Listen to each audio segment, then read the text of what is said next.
So, over the last month of the NBA season, the three best teams in the league have all been in the Western Conference. Number one, the Utah Jazz. Number two, the Phoenix Suns. Number three, the Los Angeles Clippers. Yes, Mina, those are teams that play defense. It's incredible what defense does in terms of being good. So, Anthony Davis is coming back, and that is the seismic force that could unsettle all of that goodwill in those three cities. And I will point out that they were terrible, the Lakers were, without Anthony Davis. We kind of suspected this, but they were 13 and 14 over those last 27 games without him.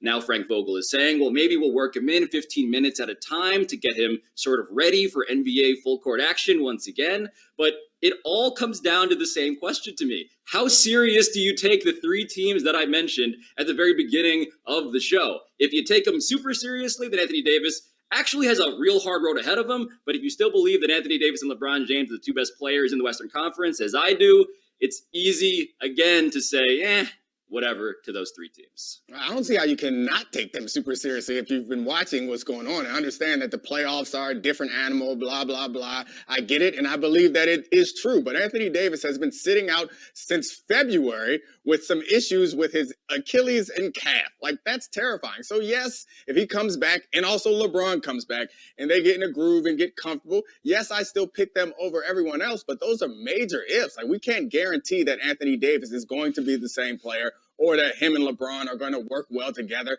And we also have to take into account the fact that they might end up in one of these play-in games, which if you drop down to 7, considering the fact they have to play against the Mavs and Trailblazers coming up, and they're going to be trying to get Anthony Davis working back in, which may mean that they are not putting their best effort out there, there's a good chance that they could end up in those play-in games. And what could hurt a team like this more than more basketball? Anthony Davis and LeBron James are not guys that need more basketball. I understand that at most it might be 2 more games, but that's a lot for those guys in their body right now. Yeah.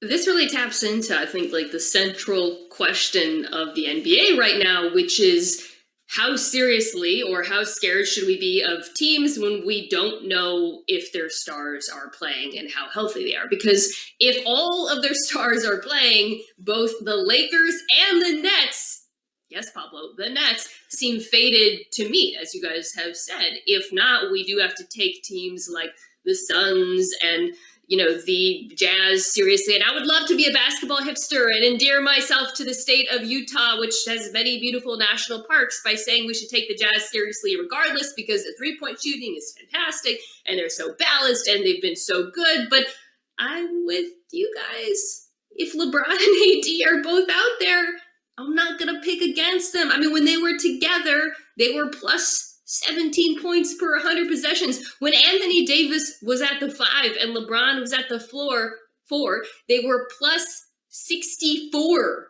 That is not a typo. Plus 64. No, I am not going to pick against those dudes, even though I understand all of the very good basketball reasons to believe in the other teams. Hold on, Pablo. There's so much in there to take offense with, but I'm going to take offense with you trying to say that it's a compliment that Utah has great national parks. If once you get to lauding the national parks of a state, that clearly means that you don't think they got much going for them.